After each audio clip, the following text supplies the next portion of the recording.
Morning, Rima. How are you today? Good morning. I'm very well. And today's discussion is a topic that we're all guilty of. Every single person on this planet. Yes. That's a great way to start a Monday morning with accusing us all of being guilty. So what do you have in mind? Uh, Prejudice, bias, Okay. and Hmm. filters. Three terms, Okay. three different meanings. All right. Uh, So shall we start out by clarifying the difference yes. between them? I think prejudice is something based on some kind of rules that we set up. And we decide that people who behave like this or look like this or act like this, people who are not like us, you know, because when we think of us, we think of ourselves, we think that we're on the right side. And Mm, people who are not exactly like us, who don't think like us, who don't behave like us, who don't eat like us, mm, are not okay. Just think of people who are used to eating with knives and forks, looking at people who stick their hands in the food and eat with their hands, which is normal for them. So prejudice is something that is definitely we are all guilty of, and whether we like it or not, it's based on some kind of rules that we have defined for ourselves as what good behavior or excellent people look like. And bias is something, I think bias is more difficult because it's unconscious mm. and we just take things for granted. You assume it's based on many times unconscious assumptions that we are not even aware of, that somehow if you're tall, that's a good thing. And that plays out even in votes in politics, where the taller people very often get selected because somehow it's a bias that suggests that they're more powerful or they're better leaders. And filters Mm. are probably the process by which we do three things. We delete anything that doesn't fit into our idea of how things should be. We distort, we kind of reinterpret or redefine things to fit our idea of what reality is. And generalization is we come up with sort of like a rule that says, all people, all Asians are very good at math, for Mm. example, is Mm. a generalization. And but the filtering is the process where we do delete, distort, and generalize. We kind of remove information that doesn't match the biases and the prejudices that we have. And that's why it's dangerous. So when we generalize, are we having hidden prejudices? For example, you mentioned in the prejudice to people who use their hands to eat. Some people may think that they don't have proper dining etiquette. I That's a mean, yes. prejudice. So it's a prejudice and it's based on assumptions that somehow this is the right way. But who decided that that was the right way? The thing about generalizations can be helpful because generalizations are done on a conscious level, and they're Mm, useful because they help us to organize data in our mind. Like if most people are like this, if we say things like, poor people are lazy, rich people are greedy, this is a generalization, and the generalization is based to some extent on observation and life experience. mm, And there are exceptions. And those mm, exceptions, we pay attention to them because we say, oh, that's an exception. Look at this person. And the best example I can give of the exception is rags to riches, people who have gone from nothing to mm, being multi-billionaires, even trillionaires. mm. And that is an exception. And that's something we look at and we idealize these people.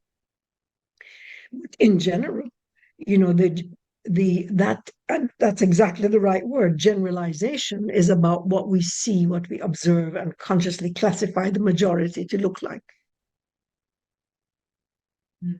There are rich people who are exceptionally generous, and some of them who, are generous and anonymous together. So we can't. The exceptions are what makes generalization something that's not harmful because it's a conscious process. The one that is more dangerous is the stereotyping, Mm. because a stereotype is unconscious. A stereotype is kind of like the bias where you believe something to be realistic or real. So people who are silent have nothing to say. Mm. They really have no thoughts. And that's completely untrue. And we can see that playing out in the corporate world over and over. Of course, and this is where I want to say something. So basically, stereotype is dangerous because people get to choose who their friends are based on unconscious decision, based on biases.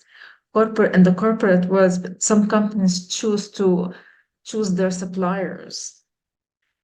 For example, we get asked some questions that have awakened the insights of stereotype, prejudice, and biases and filters and all of these based on some clients' questions that are related to culture, ethnicity, nationality, language, something that they feel that they could relate um, to us, something in common. What do we have in common?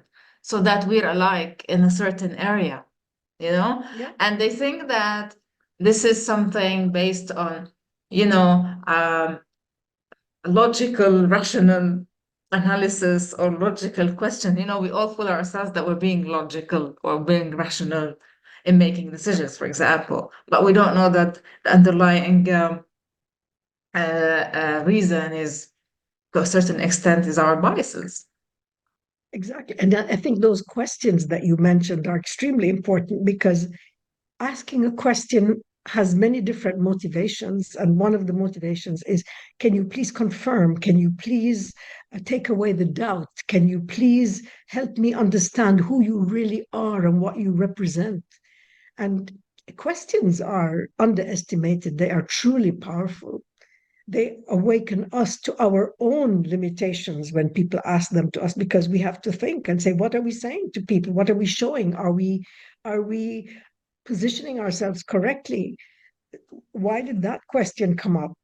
It's equally important to us as it is to our client to feel comfortable relating to us, working with us, being confident that we can deliver what we have offered and what we promise. Exactly, And because so, we are no exception. I mean, that's why I started that this topic. We're all guilty. We are no exception. definitely. We go through this process as well.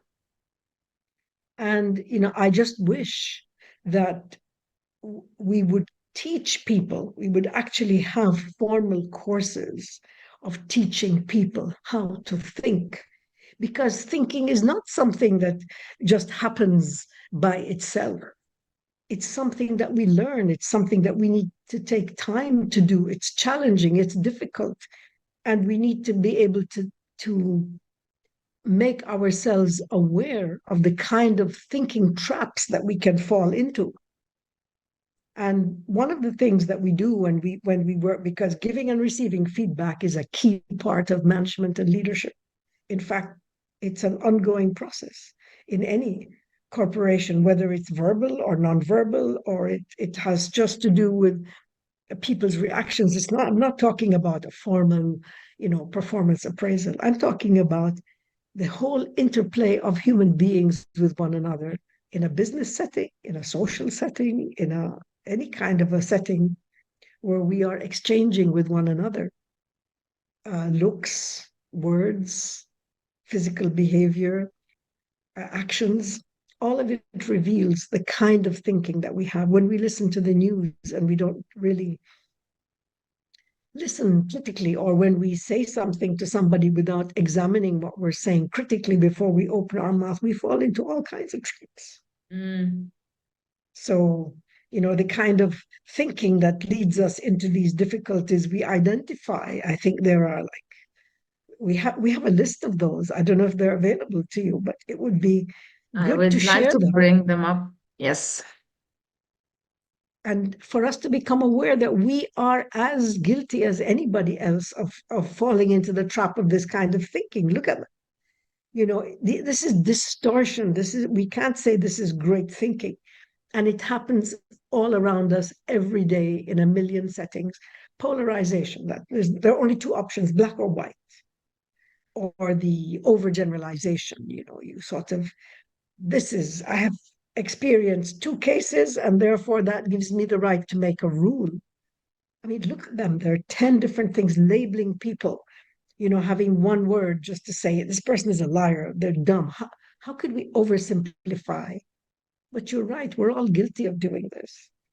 So, I mean, I think the message that we want to share today is we should all look at ourselves, don't point the finger at other people, but look at ourselves and ask, are we falling into these mental traps of distorted thinking?